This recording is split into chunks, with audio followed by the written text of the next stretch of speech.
اس کا بہت بڑا ریزن ہے جو میں ابھی تمہیں سمجھانا چاہتا ہوں.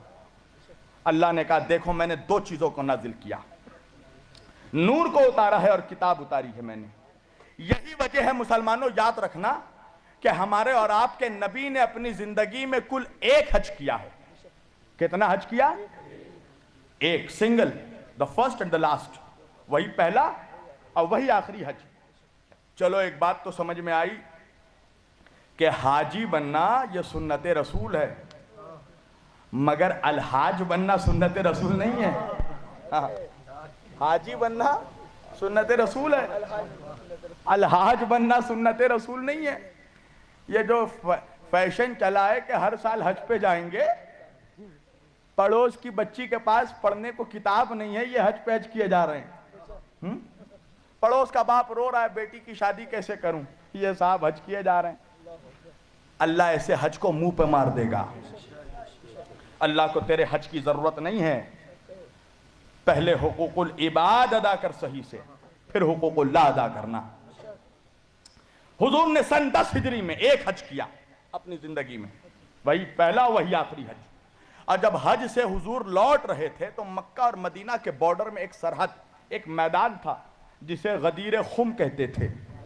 یہ وہ نام ہے کہ جو نام سن کر منافقوں کے کلیجوں میں چھری چل جاتی ہے. غدیر خم شاید تمہیں کسی مولوی نے بتایا بھی نہیں ہوگا, یہ وہی مولوی بتائے گا کہ جس کو علی کے در سے خیرات ملتی ہو.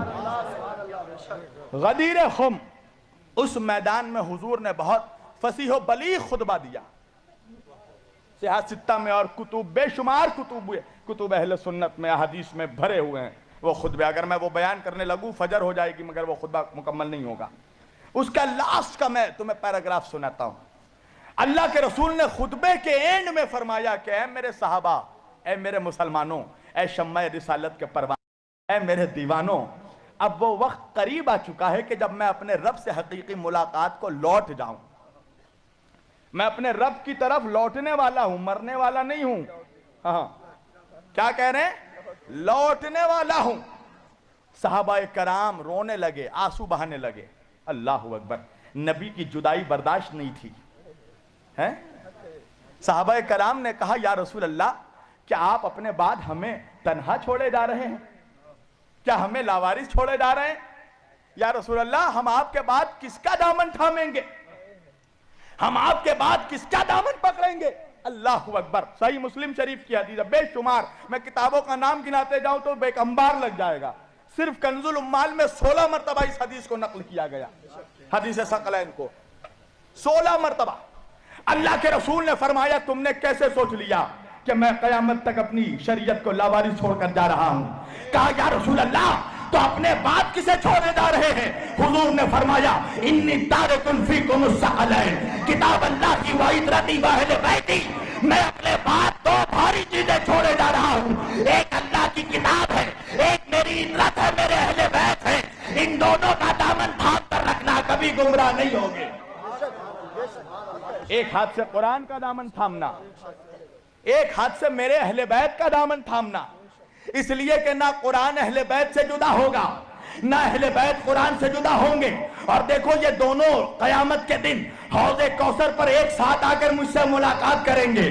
تو بھائی پتا چل گیا نا کہ نہ اہل بیت قرآن سے جدا ہوگا, نہ قرآن اہل بیت سے جدا ہوگا, نہ اہل بیت قرآن سے جدا, نہ قرآن اہل بیت سے جدا. اسی لیے تو نبی نے آگے بڑھ کے فرمایا ان علی مال قرآن والقرآن مع علی, علی قرآن کے ساتھ ہے, قرآن علی کے ساتھ ہے, علی قرآن کے ساتھ ہے, قرآن علی کے ساتھ ہے. بھائی مطلب کیا ہے؟ نبی نے بتا دیا دیکھو جو قرآن کی عظمت ہے وہی علی کی عظمت ہے, جو قرآن کا مقام ہے وہی علی کا مقام ہے, جو قرآن کی شان ہے وہی علی کی شان ہے, جو قرآن کا مرتبہ ہے وہی علی کا مرتبہ ہے, جو قرآن کی بلندی ہے وہی علی کی بلندی ہے, جو قرآن کا رتبہ ہے وہی علی کا رتبہ ہے, جو قرآن کی فضیلت ہے وہی علی کی فضیلت ہے. مگر ایک فرق ہے, ایک فرق ہے عزیزان گرامی, قرآن کو چھونے کے لیے جسم کا پاک ہونا ضروری ہے, اور علی سے محبت کے لیے خون کا پاک ہونا ضروری ہے.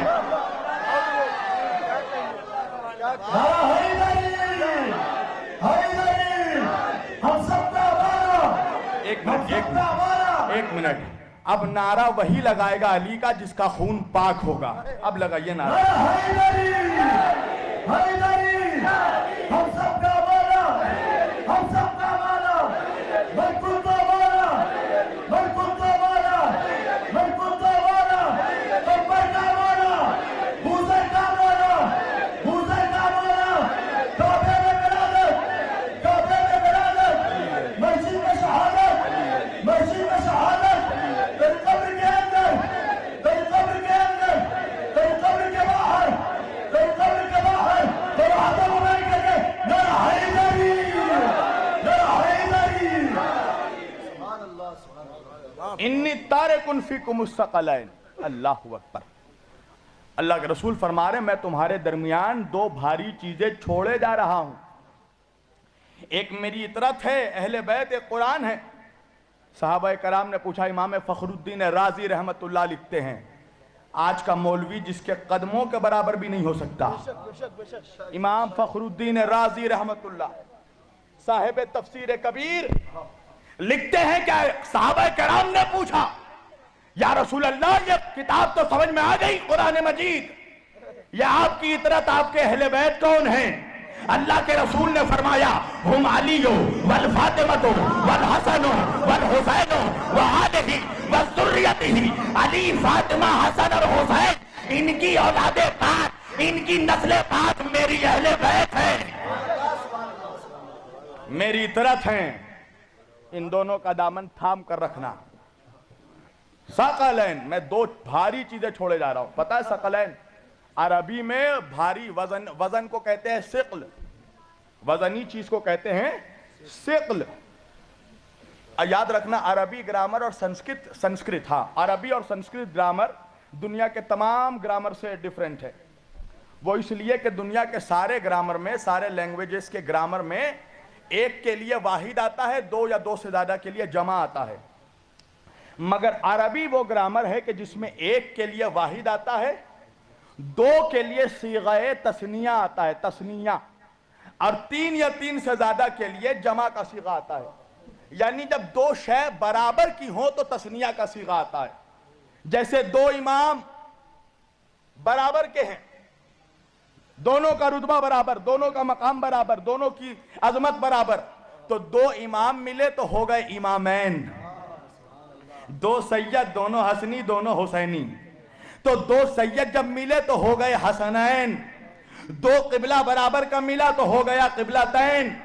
دو شریف لوگ کھڑے ہوئے تو ہو گیا شریفین.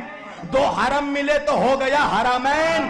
اسی طرح جب دو بھاری چیزیں برابر کی ملی تو ہو گیا ثقلین. ثقلین. اللہ کے رسول فرما رہے میں دو بھاری چیزیں چھوڑے جا رہا ہوں. کیا کر رہا ہوں؟ چھوڑے جا رہا ہوں. اچھا، تارکن، چھوڑے جا رہا ہوں. اب اسی سے ملتا جلتا قرآن کا بھی ایک جملہ ہے. اللہ کے رسول نے کہا تارکن، چھوڑے جا رہا ہوں، اور قرآن نے کہا جائلن. ہاں، حدیث کہہ رہی ہے تارکن، قرآن کہہ رہا ہے جائلن، مگر دونوں الگ الگ لوگوں کے لیے ہے. اللہ کے رسول نے تارکن کہا اہل بیت کے لیے، اللہ نے جائلن کہا حضرت آدم علیہ السلام کے لیے. کیا کہا؟ انی جائلن فی الارض خلیفہ. دیکھو میری آواز میں اتنی طاقت نہیں ہے، میں مسلسل محرم کی چاند رات سے لے کر آج تک مسلسل جلسوں کی وجہ سے اور سفر کی تھکان کی وجہ سے میری آواز اس لائق نہیں ہے کہ میں تقریر کر سکوں. یہ صرف محبت حسین میں بول رہا ہوں. بہت محبت سے بلایا ہے کانپور والوں تم نے، اس لیے میں آیا ہوں. اللہ قرآن میں کہہ رہا ہے انی جائل فی الارض خلیفہ. کیا مطلب؟ اللہ کہہ رہا ہے میں زمین پر ایک خلیفہ بنانے جا رہا ہوں. اللہ کیا کہہ رہا ہے؟ میں زمین پر خلیفہ بنانے جا رہا ہوں. اور رسول کیا کہہ رہے ہیں؟ انی تارکن فیکم الثقلین، میں اپنے اہل بیت کو چھوڑے جا رہا ہوں. تارکن یعنی چھوڑے جا رہا ہوں، جائلن یعنی بنانے جا رہا ہوں. اللہ نے آدم کے لیے کہا بنانے جا رہا ہوں، سرکار مصطفیٰ نے اہل بیت کے لیے کہا چھوڑے جا رہا ہوں. تو دونوں میں فرق کیا ہے؟ کہ اللہ نے آدم کے لیے جائلن کہا. کیوں؟ کیا اس لیے کہ آدم ابھی تک خلیفہ بنے نہیں تھے؟ اللہ بنانے جا رہا تھا، مگر نبی نے کہا تارکن، اور تارکن کہہ کے بتا دیا کہ اہل بیت تو اہل بیت میں نے نہیں بنایا، اللہ نے پہلے بنا دیا ہے، میں چھوڑے جا رہا ہوں۔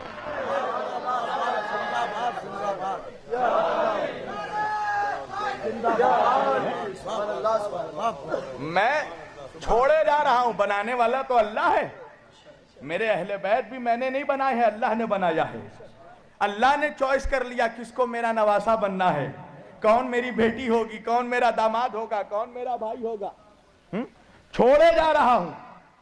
اچھا ایک بات مجھے بتاؤ، پہلی بات سن لو، یاد رکھنا کہ صحابہ کرام رضوان اللہ تعالی اجمعین، حضور کے تمام صحابہ، ان کا جوتا ہم سنیوں کے سر کا تاج ہے، ہمارے سر کا تاج ہے، اور ازواج مطہرات نبی کی بیویاں، ان کے قدموں سے لپٹے ہوئے جوتے اور اس جوتے سے نکلی ہوئی جو خاک ہے وہ ہماری آنکھوں کا سرما ہے، یاد رکھنا، تاکہ بعد میں کوئی بات مکس نہ کر دے۔ سنیوں کو غلط سننے کی بہت بیماری ہو گئی آج کل، مولوی بول کے خود جائیں گے شبیر صاحب اور بیان کچھ اور کیا جائے گا بعد میں، یاد رکھنا ریکارڈ ہو رہا ہے، پھر سے سننا اس کو، اس ریکارڈنگ کو۔ صحابہ کرام کا جوتا شبیر علی وارسی کے سر کا تاج، ازواج مطہرات کے قدموں کی خاک شبیر علی وارسی کے آنکھوں کا سرما، مگر پھر بھی جو حقیقت ہے وہ تو بیان کرنا پڑے گا۔ یہ بتاؤ مسلمانوں کہ اللہ کے رسول نے یہ کیوں نہیں کہا کہ میں قرآن اور صحابہ کو چھوڑے جا رہا ہوں؟ اللہ کے رسول کہہ سکتے تھے میں قرآن اور اپنے صحابہ کو چھوڑے جا رہا ہوں، اللہ کے رسول کہہ سکتے تھے میں قرآن اور اپنے ازواج کو چھوڑے جا رہا ہوں۔ ایک مولوی صاحب کہنے لگے کہ حضور نے جو کہا نا قرآن اور اہل بیت کو، تو اہل بیت سے مراد پوری امت ہے۔ اچھا، میں نے کہا عقل کے گنجے تیرے جیسے شخص کو حضور چھوڑ کر جائیں گے؟ بتائیے، بولے قرآن اور پوری امت۔ اچھا بتاؤ کیا ریزن کیا ہے؟ اور سن لو، تم سے ایک روایت بیان کی جاتی ہے، یاد رکھنا یہ کتنی بڑی سازش ہے۔ حدیث کیا بیان کی جاتی ہے کہ اللہ کے رسول نے فرمایا کہ میں قرآن اور سنت چھوڑ کر جا رہا ہوں۔ میرا چیلنج ہے، چیلنج، میں مولویت چھوڑ دوں گا اگر صحاح ستہ میں، صحیح بخاری، صحیح مسلم، صحیح ترمذی، ابن ماجہ، ابن داؤد، ان صحاح ستہ میں جو کتب صحیحہ مانی جاتی ہے اہل سنت میں قرآن کے بعد، ان حدیث کی کتاب میں ایک بھی جگہ مجھے اگر یہ روایت دکھا دی گئی کہ اللہ کے رسول نے کہا کہ قرآن اور سنت چھوڑ کر جا رہا ہوں تو میں مولویت چھوڑ دوں گا۔ پورے صحاح ستہ میں ہے ہی نہیں یہ روایت کہ قرآن اور سنت چھوڑ کر جا رہا ہوں۔ اللہ کے رسول نے کہا قرآن اور اہل بیت چھوڑ کر جا رہا ہوں، قرآن اور اپنی آل کو چھوڑ کر جا رہا ہوں، اہل بیت چھوڑ کر جا رہا ہوں۔ تو سوال اٹھتا ہے نا، کیوں نہیں کہا کہ قرآن اور صحابہ چھوڑ کر جا رہا ہوں، قرآن اور ازواج چھوڑ کر جا رہا ہوں؟ بھائی یہ بتاؤ کہ میں مائک میں یہاں تقریر کر رہا ہوں، ابھی تقریر کرنے کے بعد میں کہوں گا کہ عبدالعزیز بھائی میں یہاں پر یہ مائکروفون چھوڑ کر جا رہا ہوں، یہ باکس چھوڑ کر جا رہا ہوں، یہ قالین چھوڑ کر جا رہا ہوں، یہ اسٹیج چھوڑ کر جا رہا ہوں، یہ کرسیاں چھوڑ کر جا رہا ہوں، تو عبدالعزیز بھائی مجھ سے کہیں گے نا مولانا اتنا جو جوش میں بول رہے ہیں کہ مائک چھوڑ کر جا رہا ہوں، باکس چھوڑ کر جا رہا ہوں، قالین چھوڑ کر جا رہا ہوں، ذرا انصاف سے بتائیے کہ اپنے گھر سے یہ ساری چیزیں آپ لے کر آئے تھے؟ کیا اپنے گھر سے لے کر آئے تھے؟ اس لیے کہ چھوڑا وہ چیز جاتا ہے جو لے کر آیا گیا ہو۔ اگر میں کہوں کہ میں یہ مفلر چھوڑ کر جاؤں تو صحیح ہے، اگر میں کہوں یہ امامہ چھوڑ کر جاؤں گا تو صحیح ہے، اگر میں کہوں یہ آبا چھوڑ کر جاؤں گا تو صحیح ہے، چونکہ میں اسے لے کر آیا ہوں۔ تو چھوڑا وہ چیز جاتا ہے جسے لے کر آیا گیا ہو۔ اب میں کیا کروں کہ اللہ کا رسول، اللہ کے پاس سے میرے نبی فقط دو چیز لے کر آئے تھے، قرآن کو سینے میں لے کر آئے تھے، اہل بیت کو خون میں لے کر آئے تھے۔ نعرہ تکبیر، نعرہ رسالت، نعرہ حیدری۔ مجھے پتا ہے تم کیوں نہیں بول رہے ہو، تمہیں مولویوں نے اہل بیت کی دشمنی کا وہ ڈوز پلا دیا ہے کہ تمہارا خمار نہیں ٹوٹ رہا ہے، تمہاری عادت ہو گئی ہے چندہ اور فطرہ پہ تقریر سنتے سنتے جوان ہونے کی۔ تمہیں اہل بیت کی تقریر سمجھ میں نہیں آ رہی ہے؟ تمہیں وہ جعلی تیل پلا دیا ہے مولویوں نے، کیا تمہیں آج گھی نہیں ہضم ہو پا رہا؟ عجیب بات ہے۔ ہم چندہ والے نہیں ہیں، نعرہ حیدری، نعرہ تکبیر، نعرہ رسالت، حسینیت، حسینیت، حسینیت، نعرہ حیدری، حیدری۔ آج ہم اہل سنت کے جلسوں کا سٹینڈرڈ اتنا گرا دیا گیا ہے کہ آج ہمارے اسٹیجوں میں سوائے کامیڈی کے کچھ نہیں ہوتا۔ مولوی آتا ہے 1 گھنٹے میں پون گھنٹے صرف کامیڈی کرے گا، مجمع کو ہنسائے گا۔ ابے ہنسانا ہے تو لافٹر شو میں چلا جا۔ لطیفہ چھوڑ چھوڑ کر تو پورے مجمع کو جوکر بنا دیا ہے تو نے۔ آج علمی اور سنجیدہ گفتگو سننے کا عادی نہیں رہ رہا ہے سنی۔ سنو، اہل بیت کی عظمت سننے کی عادت ڈالو۔ آج سنیوں کو اتنا دور کر دیا گیا ہے اہل بیت سے کہ مجھے یہ خوف ہے کہ کہیں تمہارے گھروں میں کوئی یزید نہ پیدا ہو جائے، کوئی حرملہ، کوئی شمر، کوئی ابن زیاد تمہارے گھروں میں نہ پیدا ہو جائے۔ اتنا دور کر دیا گیا ہے اہل بیت سے۔ اللہ کے رسول نے کہا کہ میں 2 چیزیں چھوڑے جا رہا ہوں، قرآن چھوڑے جا رہا ہوں، اہل بیت چھوڑے جا رہا ہوں۔ ایک مثال بچوں کے لیے پیش کر دوں، کیا وجہ تھی کہ اللہ کے رسول نے قرآن کے ساتھ اہل بیت کو چھوڑا؟ بھائی ایک چھوٹا سا معصوم سا بچہ ہے، پہلے دن اسکول میں گیا پڑھنے کے لیے، نرسری کلاس میں پڑھ کر واپس آیا انگلش میڈیم اسکول میں۔ میں نے بچے سے پوچھا، بیٹا ماسٹر صاحب نے تمہیں کیا پڑھایا اسکول میں؟ کہا مولانا مجھے ماسٹر صاحب نے A فار ایپل پڑھایا ہے، B فار بال پڑھایا ہے، C فار کیٹ پڑھایا ہے۔ میں نے کہا بیٹا ذرا اپنا ماسٹر صاحب کے پاس مجھے لے کر چلو گے؟ کہا چلیے مولانا۔ میں گیا اس کے ماسٹر کے پاس، میں نے کہا ماسٹر صاحب بچے کو کیا پڑھا دیا آپ نے؟ کہا مولانا کوئی غلطی ہو گئی۔ میں نے کہا ارے بچہ بھی معصوم ہے، کمزور ہے، نادان ہے، لکھنا پڑھنا نہیں جانتا، اور آپ نے اتنا ہارڈ سلیبس پڑھا دیا، اتنا ٹف سبجیکٹ پڑھا دیا۔ کہا مولانا کون سا ہارڈ پڑھایا میں نے کہا ارے بچے کو صرف A B C D پڑھا دیتے، خالی A پڑھاتے، یہ A کے ساتھ ایپل کیوں پڑھایا ہے؟ خالی B پڑھاتے۔ دیکھو ماشاءاللہ اب اس مجمع، یہ مجمع جو مسکرا رہا ہے یعنی بتا رہے ہیں سب ہم بھی بچپن میں پڑھ چکے ہیں ABCD، ہے نا؟ ہاں، تو میں نے کہا صرف A پڑھاتے، A کے ساتھ ایپل کیوں پڑھایا بھائی؟ B پڑھاتے، B کے ساتھ بال کیوں پڑھایا؟ C پڑھایا، C کے ساتھ کیٹ کیوں پڑھایا؟ کہا کہ مولانا ایسا ہے کہ آپ ٹھہرے مولوی، میں ٹھہرا ٹیچر، میں آپ کے فیلڈ میں بقرادی کرنے نہیں جاتا ہوں، تو آپ میرے فیلڈ میں مداخلت کرنے کیوں آئے؟ میں نے کہا بھائی غصہ کیوں ہو رہا ہے؟ جسے دیکھو ہم پر ہی غصہ ہو رہا ہے۔ کہا مولانا جو بات آپ کو 5 منٹ میں سمجھ میں آ گئی مجھے 5 سال میں سمجھ میں نہیں آئی۔ میں نے کہا کیا مطلب؟ کہا سنیے مولانا، یہ مجھے بھی معلوم ہے بچہ کمزور ہے، معصوم ہے، نادان ہے، پہلے دن اسکول میں پڑھنے آیا ہے، اسی لیے میں نے ایسے پڑھایا بچے کو۔ میں نے کہا کیوں؟ کہا مولانا اس لیے کہ ایجوکیشن میں 2 چیزیں امپورٹنٹ ہوتی ہیں، ایک ہوتا ہے تھیوری، ایک ہوتا ہے پریکٹیکل، ایک ہوتا ہے ریٹن، ایک ہوتا ہے پریکٹیکل۔ میں نے کہا کیا مطلب؟ کہا مولانا جب تک پریکٹیکل نہ پڑھا دیا جائے تھیوری سمجھ میں نہیں آ سکتی۔ میں نے کہا کیا مطلب؟ کہا مولانا سنیے، اگر میں بچے کو فقط A B C D پڑھاتا بچہ نہیں سمجھ پاتا۔ میں نے کہا تو کیا کیا؟ کہا میں نے بچے کو A پڑھانے سے پہلے ایپل کا فوٹو دکھا دیا، اس لیے کہ ایپل ہے پریکٹیکل۔ جب بچہ ایپل کے فوٹو کو دیکھے گا A خود بخود سمجھ لے گا۔ میں نے بچے کو B پڑھانے سے پہلے بال کا نقشہ دکھا دیا، جب بچہ بال کے فوٹو کو دیکھے گا B خود بخود سمجھ لے گا۔ میں نے بچے کو C پڑھانے سے پہلے کیٹ کا فوٹو دکھا دیا، جب بچہ کیٹ کے فوٹو کو دیکھے گا C خود بخود سمجھ لے گا۔ اللہ کے رسول نے بھی کہا دیکھو کہ قرآن ایسی تھیوریٹیکل کتاب ہے کہ جس کی ایک ایک آیت میں 70,000 راز چھپے ہوئے ہیں۔ اگر فقط قرآن چھوڑ کر جاؤں گا قیامت تک مسلمان سمجھ نہیں پائے گا۔ میں قرآن کے ساتھ ساتھ اپنے اہل بیت کو چھوڑے جا رہا ہوں۔ میرے اہل بیت کو دیکھتے جاؤ، قرآن کو سمجھتے جاؤ۔